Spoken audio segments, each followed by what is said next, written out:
Remember that feeling? The school bell rings, but it's not freedom, it's the start of the hunt. Remember the raw panic of being stalked through the halls of East Side High? The mad dash for scrap parts and the absolute thrill of actually fighting back against a supernatural killer? For a hot minute last year, the nightmare felt like the next big thing in asymmetrical horror. It had a dedicated community, a new 90s theme, and a gameplay loop that was pure adrenaline. Thousands of us were there, screaming in fear and singing its praises. So, how did a game with so much going for it end up another forgotten title? What on earth happened? Really fast, before we get into the dirty details, I wanted to ask that you stick around to the end of the video for a new idea I wanted to try. I want to give you all the chance to make your voices heard on this cut-short game. Before we get to the funeral, let's talk about the party. Last year wasn't just another clone in a crowded genre, it was here to shake things up. After a killer Kickstarter campaign in 2014 that more than doubled its goal, developer Elastic Games cooked up a concept dripping with potential. The idea was a love letter to 90s teen slashers. 5 high school kids, 1 supernatural fiend, and 1 sprawling, spooky high school. But what really made it special was the teamwork. Unlike its main competitor, Dead by Daylight, where survivors can often feel like they're just doing their own thing, last year forced you to cooperate with a slick class-based system.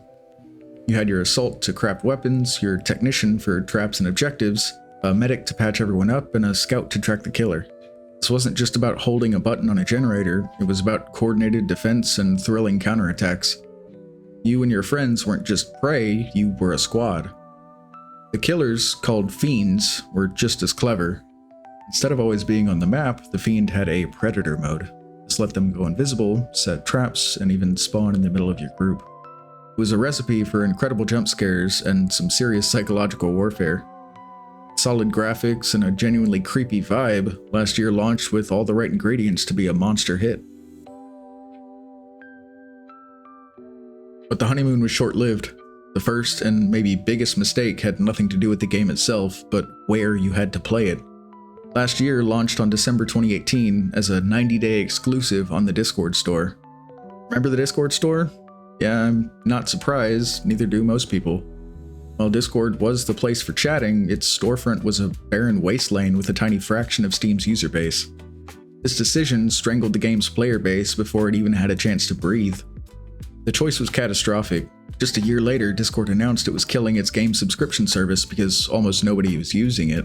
The very platform that was supposed to be last year's exclusive launchpad was sinking, and it was threatening to drag the game down with it. On top of that, the developers went quiet. In those critical first few months, right when the community needed them most, Elastic Games just disappeared. Patches were rare, roadmaps were fuzzy, and players were left wondering what was next. The game's foundation was solid, but it was built on a platform that was crumbling into the sea, and the architects had seemingly gone ghost. For the few, the proud, the players who actually stuck around, a new monster had appeared, the matchmaking queue. For a game that is 100% multiplayer, a working matchmaking system is its lifeblood, and as we've seen before, a bad matchmaking experience can be a giant hurdle to clear. Last year's was, to be blunt, completely busted. Players would sit in queues for 15, 20, sometimes 30 minutes just to find one game. When you finally got in, you were often treated to a laggy mess connecting you with players from across the globe. A game can have bugs, it can be a little light on content, but if people can't physically play it, it's already dead, even if the game was incredibly fun. This technical disaster was paired with a brutal content drought.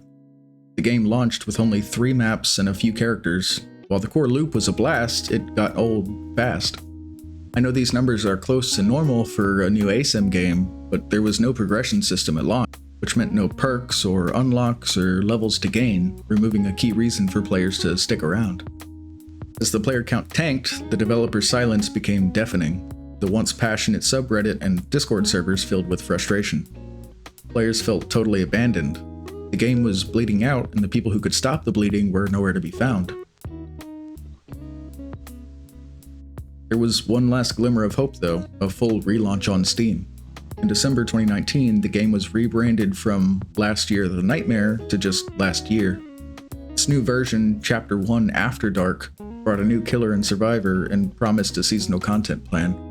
This was the comeback moment, the chance for the game to finally hit its stride. But it was too little, too late. The core problems were never really fixed. The matchmaking was still a huge issue, with wait times that were a deal breaker for new players. After a small spike, the player count fell off a cliff. Again.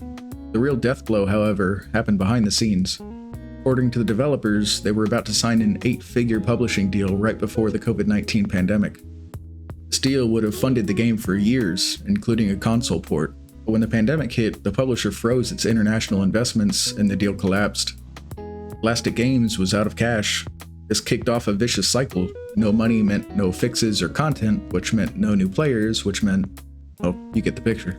In late 2021, Elastic Games officially filed for bankruptcy. The service went dark, and last year was pulled from Steam. The nightmare was officially over. After the bankruptcy, the intellectual property for last year was lost, but the original dev team managed to hold on to their source code and assets, reforming as Neighborhood Games to work on a spiritual successor. For a while, that seemed to be the end of the story. But then, in April 2023, the last year Twitter account came back to life. The IP had been bought by a new company, Undaunted Games, which quickly relaunched the title on Steam as a free-to-play game. The hope was back, but the revivals struggled to keep a player base and soon ran into the same old problems.